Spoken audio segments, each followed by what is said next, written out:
right out of the gate for this week's Parsha, it just sort of lined up nicely. Last week we had the actual Omer. This week, not the actual Omer, but we still had a nice cycle of sevens. Because we get Shemitah, we get Yovel. The Parsha kicks off in a nice way that helps connect the dots automatically. But as we'll see, maybe there's some interesting guidance that comes from that, and also connects through in the way that the first Parsha echoes in some interesting ways in the second Parsha. So the Parsha starts off with the Omer, and it gives us first the cycle of 7. So you have 6 years, and then you have a 7th year where you let the land lie fallow. Great word. Then you have the cycle of 7 7-year cycles. And then you let the land lie fallow again for a 2nd year. And what's interesting about this, again, we have this cycle of double sevens that comes up, is the language that's used when the Torah tells us how to count these cycles of 7. So when it talks about the Omer, it says Usfartam Lachem. And when it talks about the Shemitah and Yovel cycle, it says Usfarta Lecha. So there's a distinction in the language that is either for many people or it's for the individual. And I was reading Rabbi Sachs, he brings this down, that the way that they explain Lachem is that it is a requirement for each person as an individual to do. And Usfarta Lecha is a requirement for more as a nation kind of a requirement. And it's brought down that maybe that's sort of the requirement of the leader. So what's the distinction between the requirement of a leader and the requirement of an individual? An individual focuses on themselves now. Maybe they're doing preparation, a chana for something also, but they're trying to look inward. They're trying to see what they need to fix, where the tikkun needs to be. The requirement of the leader is to be a little bit more forward thinking, to look to the future. And this idea really, I think it's echoed in a number of the other things that are occurring either in this week's Parsha or in light of Lag BaOmer. So the Parsha continues and it asks a very interesting question. It states in the Parsha, when you will ask, what will I eat? This sort of, usually the Parsha answers a question. Rashi will come and say, oh, what's the question it's answering? Like, usually the Chumash brings down answers to questions that we infer somebody could ask this kind of a thing. But here in this week's Parsha, it states, when you get to the point that you're asking this question, and then it gives us the answer. So this is a very interesting sort of idea. You would think that the best case scenario is that a person should be trusting. I don't have to worry. You said Shemitah, it lies fallow, there'll be enough grain. I'm not worried. Same thing, Yovel. But I think that there's something in the way that the Parsha is preempting this. It's giving us this guidance, that the answer is that preparation is part of what it means to be a person in this world, and that idea of looking forward a little bit and doing some action today that can help get us to the world of tomorrow is an important part of that process. So what's the answer that's given? You're going to take extra stuff in the 6th year, and it's going to work for the 7th. The same thing for the double year in the Shemitah and Yovel. You'll take extra. You'll have a preparation plan that you put in place to do management for the extra years. The Sforno brings this down. It's that Hashem will make sure that your hachana is successful and you'll have enough food. But it's clear that the Torah is acknowledging the fact that a person in this situation can easily come to sort of a perspective of lack, a fear, those kinds of things. So the preparation really helps us move forward into the time of the unknown in the right way. And the Torah seems like it's giving us a haskama for this. Don't be as trusting as you think, and do a little preparation. Maybe that's fair. I hope not. Anyway, we'll keep going. So the Parsha also brings down some very interesting things here. It says the language that it uses to describe this is that you're a ger and a toshav, even a ger and a toshav that are amongst you.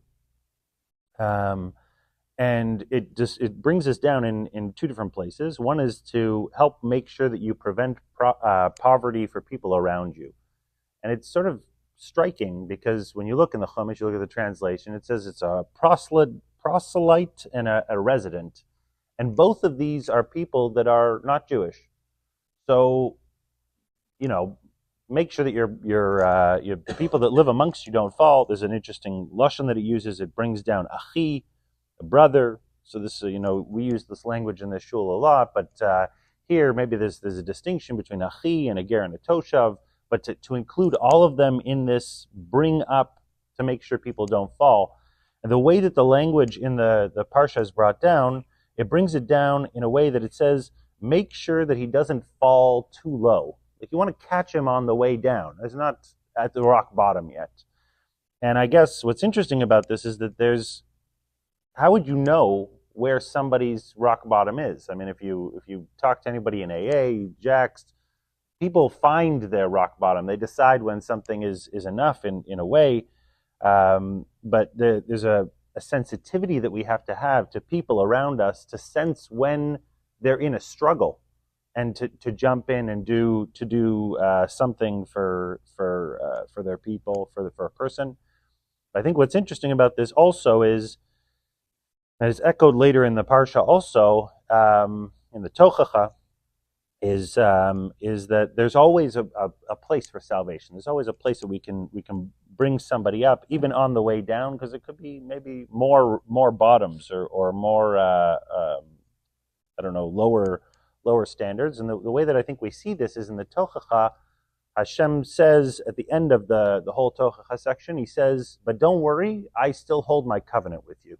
And I think that that's the guidance in the perspective here, is the echo in the next parsha from Bahar to Bechukotai, is that when Hashem says, even if you fail at all the 7 levels of the Tochacha failing, all the sins, I'm still going to hold my covenant.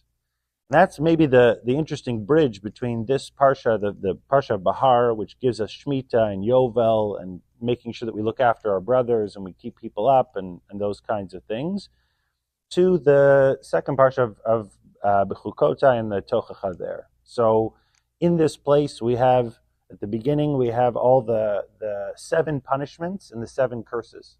So again, we have this mirror of 7 sevens that are kind of echoing in the first parsha and the second parsha. And what's the echo in the second parsha is that the way that it describes the language is that you're going to end up in fear, also from nothing. The way that it describes this is you're going to run. It says language like you're going to run from a rustling leaf, even without a pursuer. Ve'ein rodef. There's nobody even chasing you, and this fear of unfoundedness almost. It's in a way, it's you when you look at Shemitah and Yovel, you say, well, we got to prepare. Practically speaking, how am I gonna eat? But when it comes to the Tochacha, it sounds like there's going to be fear regardless. And I guess the flip side of it also is that's when you're in your land, is all of these Tochachas. Is the same thing that applies for Shemitah and Yovel. There's a language that's brought down, again, to highlight the echo. It says that when you run, you're going to stumble over each other. And I'm not sure exactly what the language is in the Chumash, but the Sifra and Gemara, they also bring it down that the translation should actually be that you're going to stumble because of each other. Which again is this echo of you have to look after your brothers. It's important for us to really be careful and considerate about these kinds of things. The same way you make sure he doesn't fall so low is going to be the problem that happens afterwards. One more echo, when it describes what's going to happen at the end of the Tochacha with the punishments, it says that the land will lie fallow. And it's almost at this time that the land is going to make up for the Shemitahs and Yovels when you weren't trusting enough. So there's really, again, a guidance in this parsha to find the right balance of trust and also the right balance of preparation. So there's this sort of idea of prepare and preempt, but also be trusting. And I think that this really comes home in the story of Lag BaOmer and the story of Rashbi, the story of Rabbi Akiva. So real quick, who are all these people? Rabbi Akiva was a teacher, and on Lag BaOmer, we say that his students stopped dying. They stopped dying from, from issues of kavod. They didn't treat each other properly. Literally, what is the idea of Shemitah and Yovel is that, we return to our previous state of possessions. We don't have, I built all this wonderful stuff. I deserve kavod and things like that. So we saw that the students stopped dying. But what happened to Rabbi Akiva? He, after all the students dies, he goes to the south and he brings up another small kollel or whatever with 5 students, and one of them is Rashbi. The story of Rashbi goes real quick. He is critical of the Romans. He calls them out because of their opulence, the bathhouses and bridges and all these kinds of things. Because of that, he has to run away. He spends time in a cave. He comes out and he burns people up at a glance. He's burning up fields, all kinds of things. He has to go back into the cave and reintegrate before he comes out again. And what's the thing that helps him change his mind about the state of the world? He sees an old man, a simple old man, carrying 2 bundles of myrtles, one for Shamor, one for Zachor, in preparation for Shabbat. And there's, I guess in my head, it can't be more obvious to see that what gave him clarity about how to live in this world, to live in a material world, but with trust and with, Kiyum HaTorah and mitzvos, is the fact that he saw this moment of achana for Shabbos.